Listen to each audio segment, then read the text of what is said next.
Christine. Okay. She was asking about COVID. Are children with Down syndrome more vulnerable to the pandemic we are having right now as a country?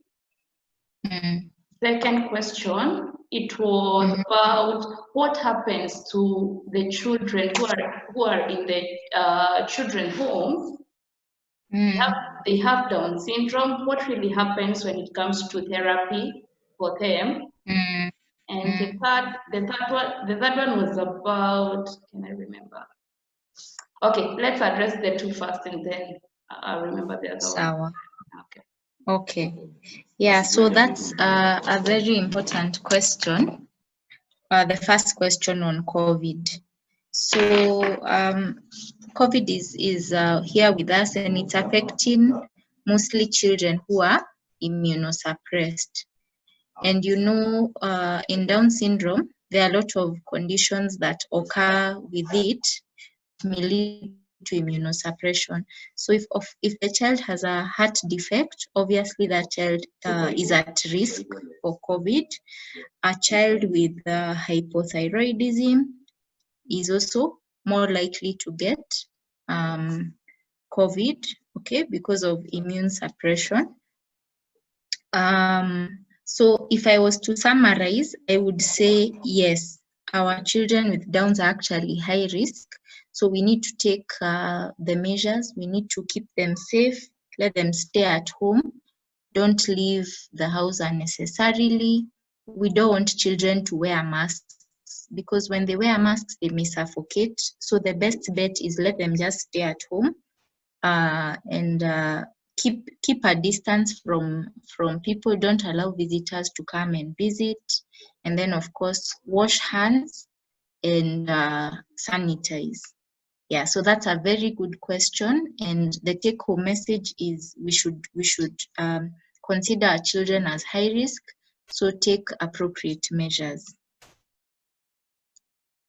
And then the second question you asked was on those who are in children's homes and what happens in terms of their therapy. So ideally, what would happen if the child is in a home? The home has a mandate to provide the child with adequate facilities, not just the food and the shelter, but also medical care. So therapy falls under that medical care. So it's essential for the children's home to be responsible for offering therapy. The unfortunate thing that happens, especially in this country, is that there is no proper regulation of children's homes. So you may find a lot of children who are there are not getting the standard of care that they should be getting. But it is the mandate of the children's home to provide occupational therapy and physiotherapy 2 to 4 times a week. Yeah. Okay, thank you so much, Dr. Martha. The other one was about how affordable are the therapy sessions at KNH now that you're there. Okay. Yeah. Okay. So for KNH, they charge $650 for consultation and a session. So if you're going to do like 3 times a week, that's $650 times 3, which comes to around maybe 2,000 if we are going to round it up. Yeah. So I'm not sure if they take NHIF for outpatient procedures, but basically that is the cost we are looking at.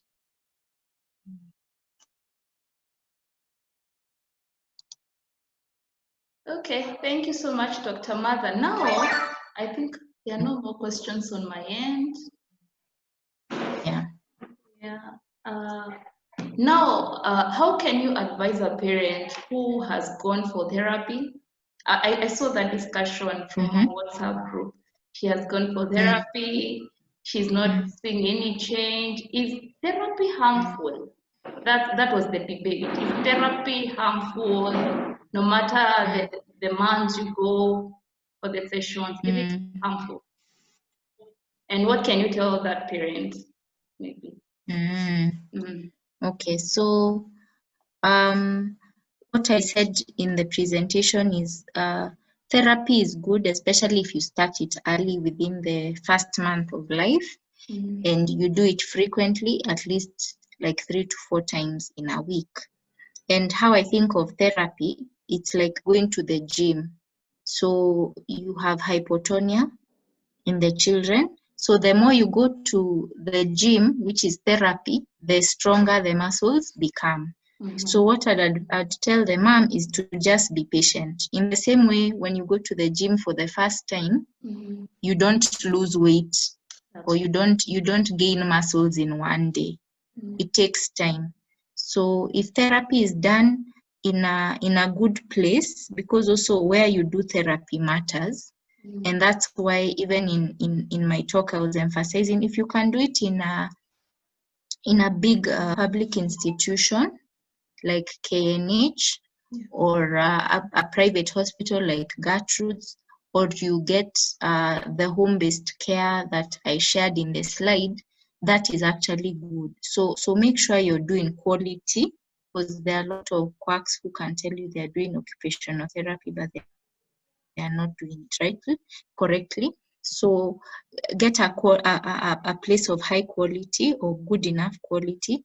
Start early and do it 3 to 4 times a week, and then just be patient. Just be patient. You start seeing the effects after 2 or 3 months, and by a year of doing consistent therapy, you will actually see there's a big difference. So it really helps. Okay. I think there are no more questions on my end. Yeah. So you don't have any on the WhatsApp group? On our group, no, I've been checking. There are no questions on the WhatsApp group.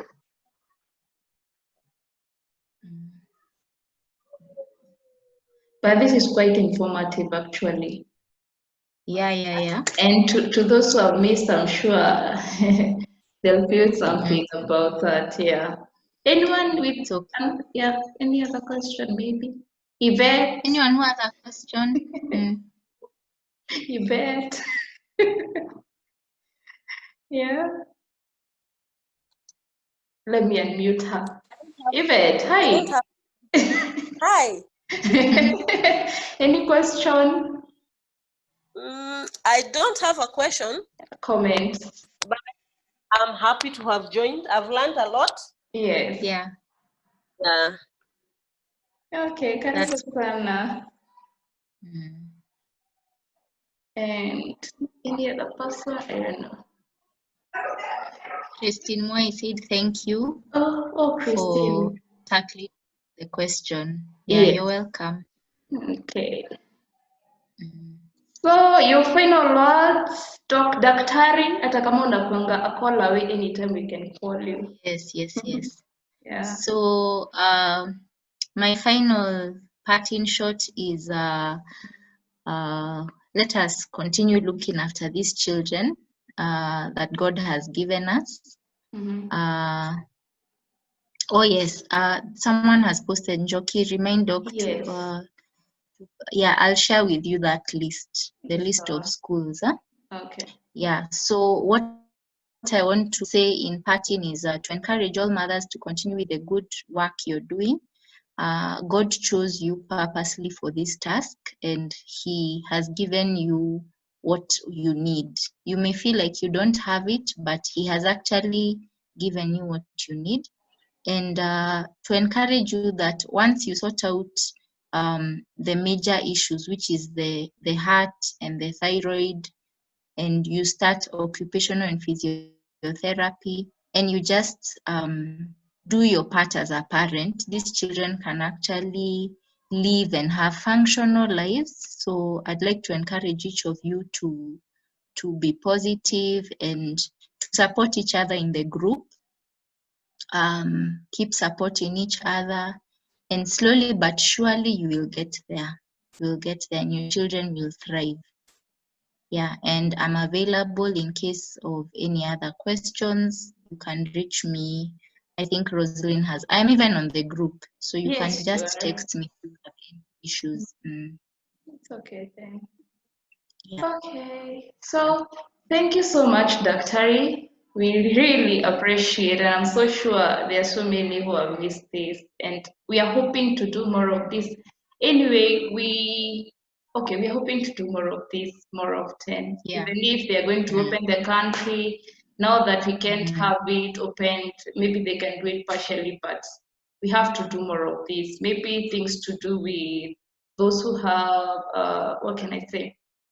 Those who are allergic to some products, maybe that's a topic we really need to discuss because I've seen quite a lot of questions about that.